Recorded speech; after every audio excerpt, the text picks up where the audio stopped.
Alright, so this is called the Forsythia, and I originally started with this tree with one little planting, and from this tree I had done several other plantings around my property with it, and this is the original planting.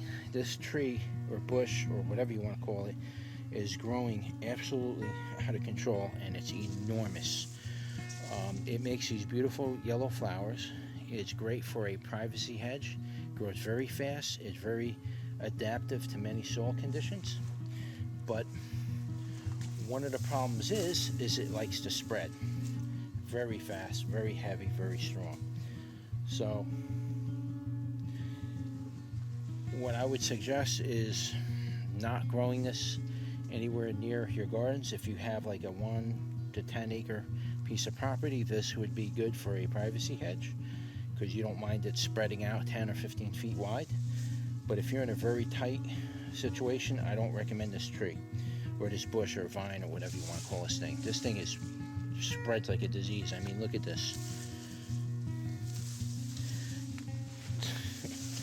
I mean, this thing, what it does is it creates these long fronds, and these fronds will hit the ground, and then these fronds, you can see it's already beginning to root. They lay on the ground like that, and then they start rooting, and it just keeps going and going and going. This is like a walking onion. It's incredible how fast this thing spread. Look at it. This whole area is completely covered with this thing. I'm going to come in here and chop most of this out. Look at this, all the way across. I was going to plant my pumpkins in here this year. I don't know if I can with this, but yeah, this has got to come out. This is absolutely taken over this whole area. You can see down here, it just broke off a branch. It broke like glass, but you see how fast it rooted? You can take this and just keep creating millions of cuttings with it. It's a great privacy hedge, and this has got to get cut down. Holy smokes, this has gone way out of control here. I have a ginkgo biloba tree that used to grow back here, and I think it's dead now. Oh no, here it is. We got ginkgo biloba still growing. Wow, I can't believe this thing's still alive. Holy mackerel! I'm gonna transplant the ginkgo. I got a ginkgo biloba. Look at this, beautiful. It's a great specimen too. It's still alive. It did make it. All right, I got to get this ginkgo biloba out of here. But yeah, this has got to get cut down. This is absolutely ridiculous. I mean, look at this, guys. This is the Forsythia, and this is the yellow flower version. I think there's a couple versions. But if you see this on your property and if you don't want to control it, just keep in mind it's going to do what it's doing right here. This started off as one little twig, and now it's almost taking over the entire area over here. So keep that in mind if you're going to grow Forsythia.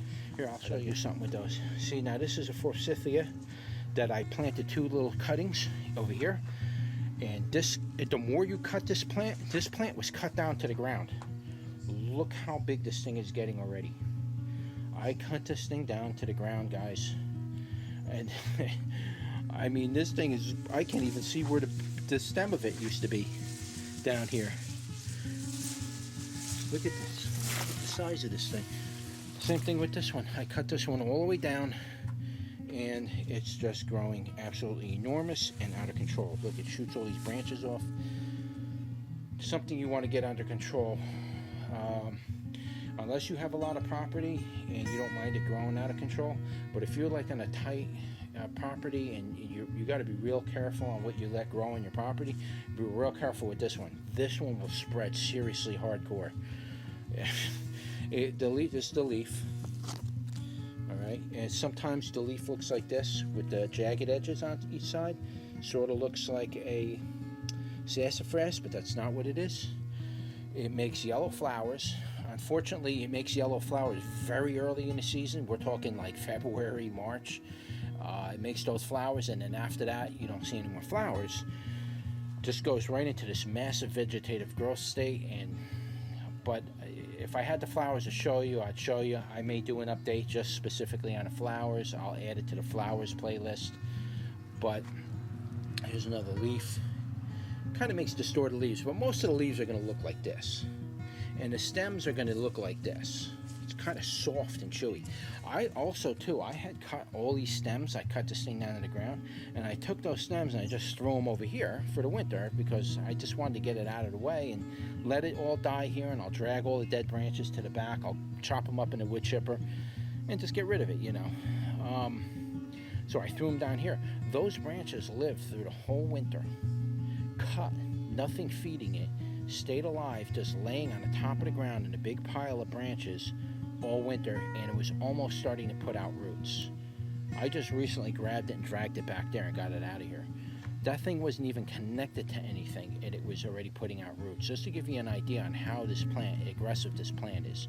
It might not be, I didn't check if it was invasive species. I'm going to put this onto the invasive species profile because not that it's a registered state or national registered invasive species, but if you get it on your property, this stuff can literally grow out of control, like you wouldn't believe. It's almost like a plant from hell, so to speak. But yeah, that's just a quick look at the Forsythia.